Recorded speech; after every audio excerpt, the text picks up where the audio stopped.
एक बहुत बड़ा मौका है और वो अपने फॉलोअर्स के साथ इसे शेयर करना चाहता है। इस खास मौके पर उसके साथ एक नई क्लासमेट भी लाइव में शामिल होती है, रूमी, जो एक ब्यूटी टिप्स यूट्यूबर है। वो मेकअप से जुड़े टिप्स और ट्रिक्स शेयर करती है और आज लाइव स्ट्रीम में एक मेकअप डेमो दिखाने वाली है। इसके लिए उन्होंने एक मॉडल बुलाया होता है और वो मॉडल है हमारा मुख्य किरदार हॉबिन। अब हॉबिन इस पूरी स्थिति से बेहद परेशान है। उसे ना तो मेकअप करवाना अच्छा लग रहा है और ना ही यह सब कैमरे के सामने सहना। उसे इन यूट्यूबर से सख्त नफरत है। वो मन ही मन सोचता है ये लोग मेरी बेइज्जती करके पैसा कमा रहे हैं और मुझे एक भी रुपया नहीं देते।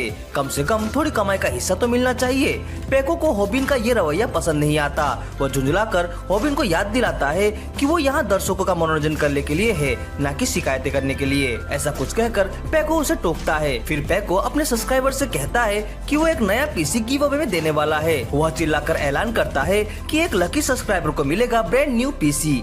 लेकिन हॉबिन को पता है कि यह सब झूठ है। स्ट्रीम अब खत्म होने वाली है। पेको दर्शकों को अलविदा कहता है और हॉबिन मजबूरी में एक बनावटी मुस्कान चेहरे पर लाता है ताकि कैमरे के सामने सब कुछ ठीक ठाक लगे। स्ट्रीम के बाद हॉबिन को सारा मेकअप हटाने में बड़ी मशक्कत करनी पड़ती है। वो थक चुका होता है, चिड़ा हुआ भी होता है। पेको असल में एक ट्रबल मेकर है, लेकिन उसका यूट्यूब चैनल बहुत बड़ा है, 7 लाख सब्सक्राइबर। वो नाम और पैसा तो कमा रहा है। पेको के ग्रेड्स बहुत खराब हैं, लेकिन उसे पैसे कमाने के तरीके अच्छी तरह से आते हैं। वही दूसरी ओर रूमी एक नई यूट्यूबर है, लेकिन फिर भी वो सिर्फ अपनी खूबसूरती के दम पर अच्छे पैसे कमा रही है। जब हॉबिन खुद की तुलना इन दोनों से करता है तो वो बहुत निराश और चिढ़ जाता है। वो थकाहारा क्लास में वापस लौटता है, लेकिन वहाँ उसका सामना होता है स्नैपर नाम के एक लड़के से। स्नैपर उससे गुस्से में है क्योंकि हॉबिन ने लाइव स्ट्रीम के दौरान मुस्कुराया नहीं था।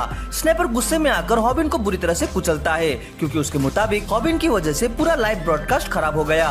स्नैपर असल में पेको का कैमरामैन है और स्कूल में उसे शरारती और गुंडा टाइप के ग्रुप का हिस्सा माना जाता है। हॉबिन एक पल को हिम्मत जुटाता है कि वो स्नाइपर को जवाब दे, लेकिन ऐसा करते ही बाकी सब उस पर हंसने लगते हैं और उसका मजाक उड़ाते हैं।